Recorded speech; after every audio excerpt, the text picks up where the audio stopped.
একটা গরু দৈনিক প্রায় 42 কেজি থেকে দুধ দেয় 3 বারে। এটা চায়না একটা খুব মডার্ন ফার্ম, এখানে কোনো লোকজন নেই। গরু যখন দুধ দেওয়ার সময় অটোমেটিক গরু করে এইদিকে লাইন দিয়ে রাস্তা করা থাকে, দুইদিকে বাড়ি দিয়ে রাস্তা করা থাকে, ওটাকে এই প্ল্যাটফর্মে উঠে আসে। উঠে ওই সারিবদ্ধভাবে দাঁড়ায় যায়, দাঁড়ায় গেলে ওদের ওই ওনার মধ্যে একটা মেশিন লেগে যায়। মেশিন লাগলে এই প্ল্যাটফর্মটা ঘুরতেছে, এখন দেখা যাচ্ছে এই প্ল্যাটফর্মটা পুরো ঘুরে আবার ওইদিকে গেলে 3 মিনিট সময় লাগে ঘুরতে। 3 মিনিটে 14 লিটার দুধ পাওয়া হয়। তো যেটা 3 মিনিট, যেটা ওই 3 মিনিট হয়ে নেমে যায়, আবার ওখানে খালি হলে আবার আরেকটা উঠে আসে গরু। আরেকটা উঠে আসলে ও আবার 3 মিনিট ঘুরে এরকম করে 14 লিটার করে দৈনিক তারা দুধ দেয়। মোট 42 লিটার দুধ দেয় ফ্রিজিং করে বলে। এই প্ল্যাটফর্মে একসাথে 72টা করে উঠতে পারে। এদের মোট 6000 গরু আছে। সারাদিন দেখা যাচ্ছে যে এরা এইভাবে চলতে থাকে, এক গরু পরে এক গরু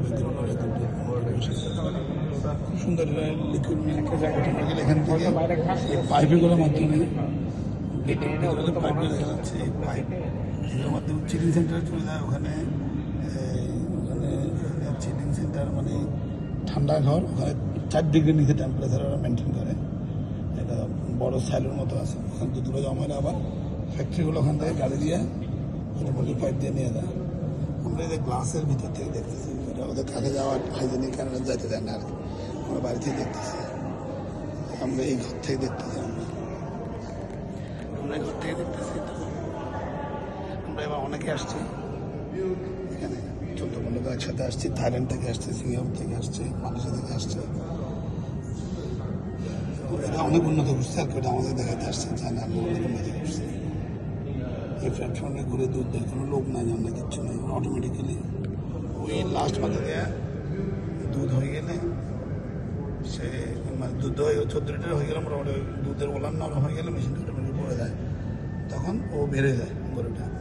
আপনার বেরোলে যে খালি থাকে ওখানে আরেকটা উঠে যাবে, আরেকটা গরু উঠে যাবে। গরু সব লাইন ধরে আছে, একটা উঠার জন্য। এই দেখা যায় গরু সব লাইন ধরে আছে, হইলে নেমে যাচ্ছে, আর যার এখনো হয় নাই সে উঠে যাচ্ছে।